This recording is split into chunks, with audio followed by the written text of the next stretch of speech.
Welcome to the Rich Report, a podcast with news and information on high-performance computing. Today, my guest is from AMD. We have John Gustafson. John, welcome to the show today. What we're going to show, or we're going to talk about, I guess, what accelerators can do for HPC in general, and what's going on at AMD. And first, I guess we should start. What is your new title at AMD? They call me Chief Product Architect to avoid collision over the title Chief Technology Officer. Oh. But remember, ATI was acquired by AMD. Yes. And their CTO departed, and I am the replacement for the CTO of the graphics division. Okay. So if you really want to cast it in a more conventional terminology, I guess I'm the CTO for graphics. Sure. So does that apply to GPU kind of APU computing as well? Absolutely. Okay. And it does have some crossover also into the accelerated processing units, the APUs that AMD also builds, where you put the graphics right on the chip. Oh yeah. So it was really tough to get this scheduled. I know you're really busy, so I appreciate it, John. But as we were talking before we started the call, we've known each other a long time, and I wanted to find out, about your role. I mean, what are your day-to-day challenges in this spot? Is that a tough one? Yeah, day-to-day challenges, man. Well, my role, and I'll give you the official word because it's actually pretty accurate, is first of all evangelism, both external and internal. I'll talk a little about that in a second. Then there's ownership of the roadmap for what we're doing in graphics, and there's the vision for what are the new architectural ideas we can put into the technology used to build accelerators in general.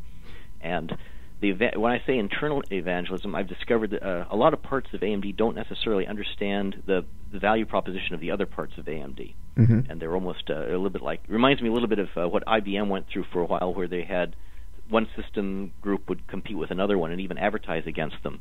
So I think one of the things I've brought to AMD is a better understanding of what architectures go with what application workloads. And I think the strength of AMD, of course, is that we've got something for everybody. I mean, we got x86, we've got ARM, we've got GPUs, and we've got CPUs, and just about any degree of parallelism you want to dial up or down. So that allows us to actually fit things much better to the right application and not just try to put all the square pegs in round holes. Yeah, and John, it seems like all that seems to center around power efficiency. Is that like the mantra, or did that happen kind of organically? Oh no, it's good designers know that this is where you got to go. Mm-hmm. If you want to make something faster, you're constrained by communication, and you can't beat the speed of light. So the only thing you can do is put things closer together. You try to put things closer together, and they melt. So we're not limited by how many transistors we can pack in anymore. I mean, if you put 6 billion transistors on a chip, if you turn them all on, however, they're going to melt, and it's going to get hotter than a stovetop. So really thinking very judiciously about what do you want to get done with this wealth of silicon that will fit within the power budget is where everything starts. Mm-hmm. And John, this audience is all about high performance computing, so you almost have a conflict there, right? You want the most possible performance, and but you also have to deal with that heat at the same time, don't you? No.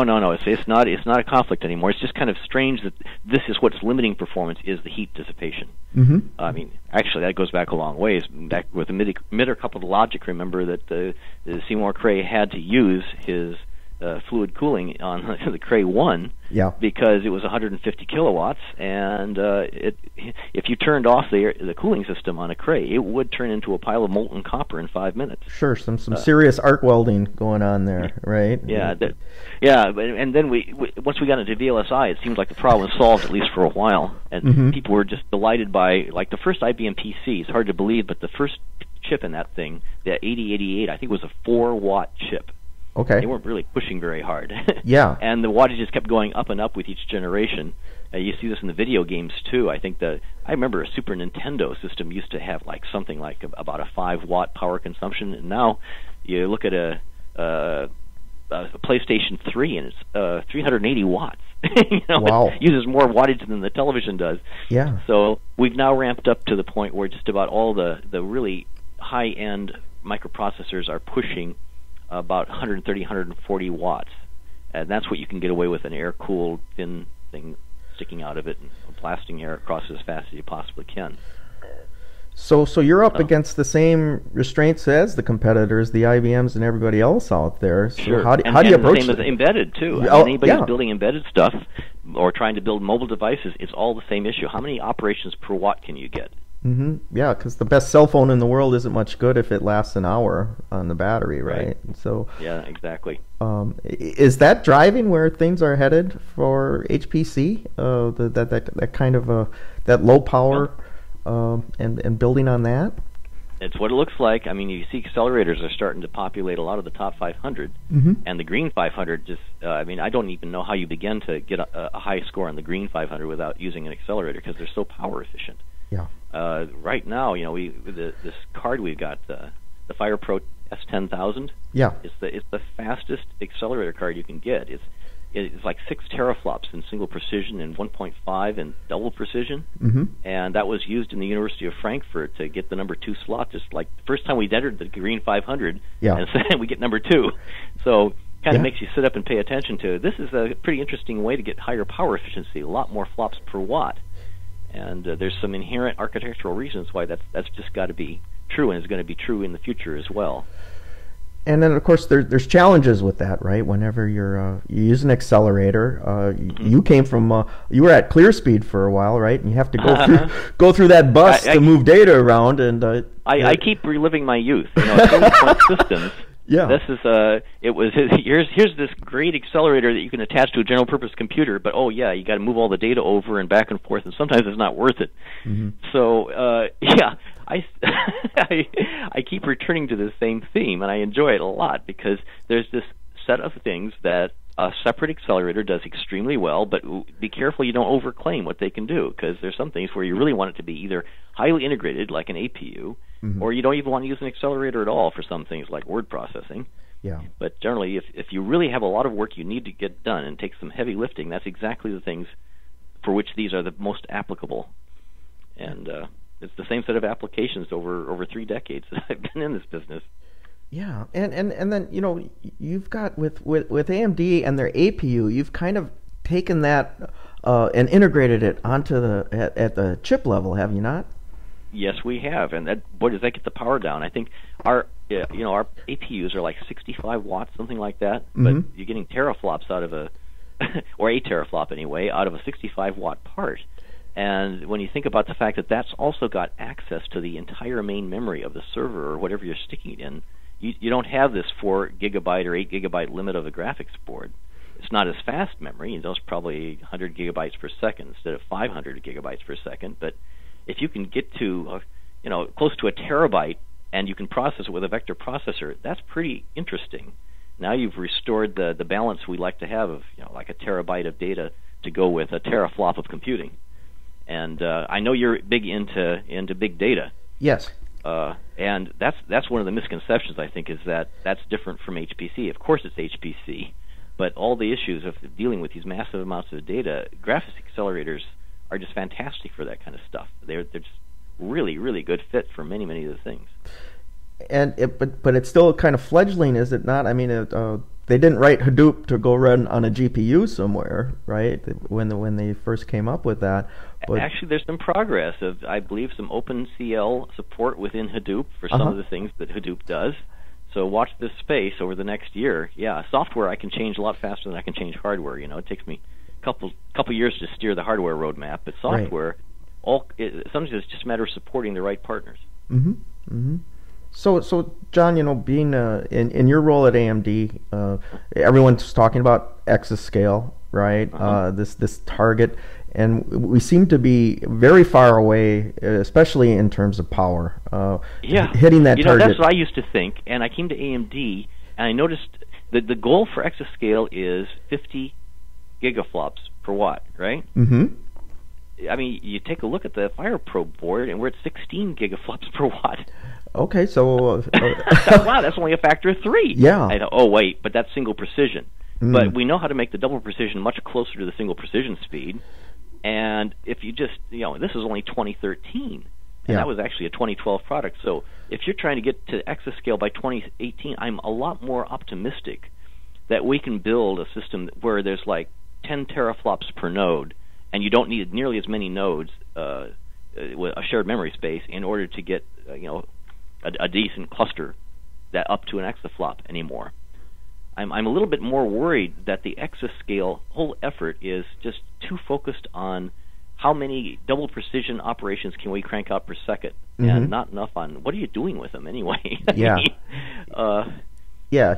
Not just to run LinPack, right? Yeah, exactly. Not just to run LinPack, but also think of just the wealth of things we could do with computing power other than just crank out 15 decimal computations over and over again. There's when you look at what people do with MATLAB and Mathematica, the freedom to process symbols and different precisions as needed by an application, it's really not captured in saying we need an exaflop on LinPack, and that will determine. Yeah, absolutely. We'll maybe get into that later when we talk about the biggest misperceptions in HPC, which you said you wanted to save for the end. I did, because I wanted to ask you about where AMD's headed, right? You had this tremendous momentum with the bulldozer and everything, a lot of cores, really good numbers for energy efficiency, and then things kind of got quiet, right? So I know it takes time to do generations, but can you give us a feel for where AMD's headed in the HPC space? Oh, well, we're back. I mean, there was a time when I think there was a misconception that HPC was just bomb builders and weather predictors and things like that. And I don't think they realized that it's big data. This is Google and Amazon and Yahoo and Baidu and all those people. And it's really a mainstream market that we can't ignore. And we certainly can't leave it all to our competition, because they make some pretty nice gross margins selling to those people. Yes. So a lot of what I've brought is just attention, folks. We need to at least go and talk to those folks. They're actually beating on our doors and saying, "Can we please have some of your products?" You haven't even contacted us, but they know about our existence, and they realize that what we have is exactly what they want. So that should tell you something, is that we had a kind of an undiscovered market going on here because of all the transition of executives. And I have to say that I think it's a real positive that AMD has had so much change at the top level. There's no legacy. There's no inertia intellectually. There's just a complete matter of fact, let's look at what we need to do. And I've never seen a big company that was so willing to change and innovate and do whatever is necessary without a bunch of people wringing their hands and moaning about, well, that's not the way we always used to do it. Yeah. Those people aren't here, or at least there's not very many of them. Yeah. Well, that sounds like a terrific work environment, especially knowing your personality, John. I could just see you flourishing. That's why I'm still having a very good time here. Yeah. And I read these press releases about how AMD is such a beleaguered company and is having so much troubles, and boy, not in graphics. Yeah. I mean, we are kicking butt. Yeah. And when I see that our graphics accelerators are faster than the competition on just about every benchmark you look at, I think, why is everybody calling us beleaguered? It doesn't feel that way. Yeah. It seemed like you guys were constantly leapfrogging, and back and forth. And there was a period in which Intel's better process technology gave them such a lead that it took a little while to kind of overcome that with architectural changes. But that's mostly what AMD has done for a long, long time. And I don't know if you realize that the guy who got us that lead in the first place was Jim Keller. Oh yeah. Yeah. And he was the one who introduced AMD the 64-bit x86 and also hypertransport.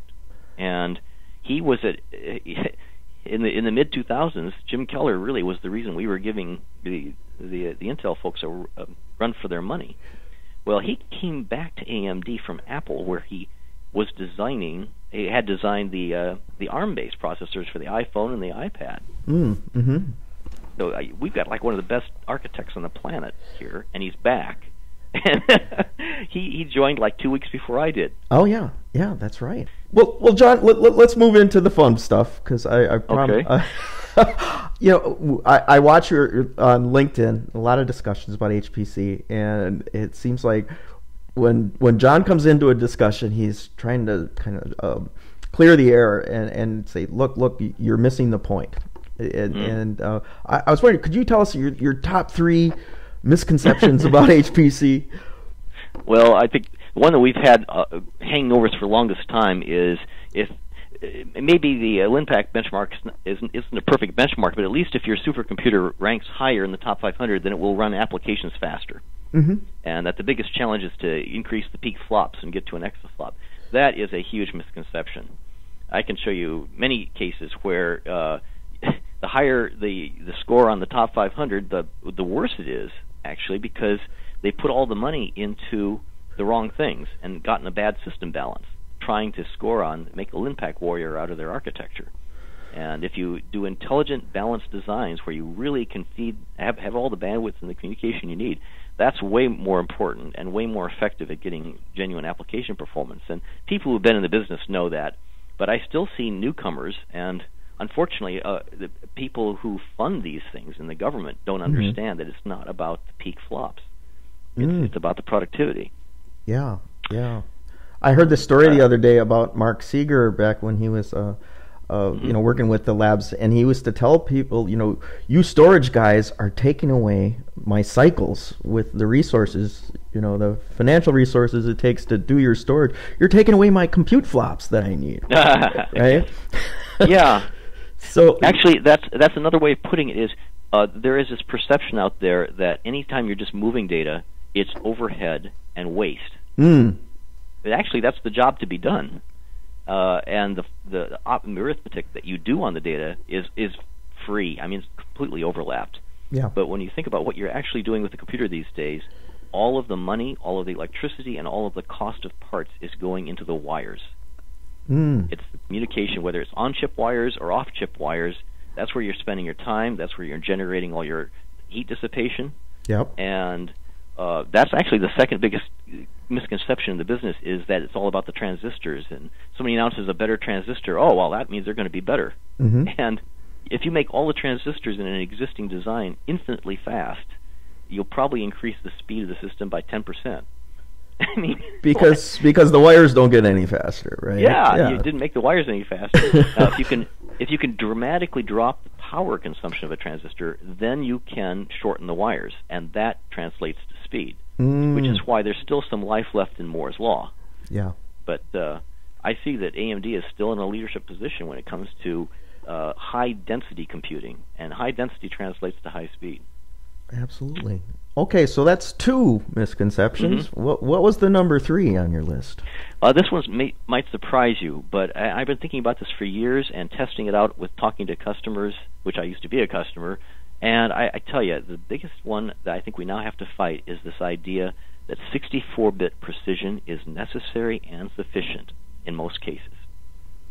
And that's really widespread even among experts in high-performance computing. But I ask them, how do you know you're getting the right answer? And they just kind of shrug and say, well, we're using double precision. And that's sufficient.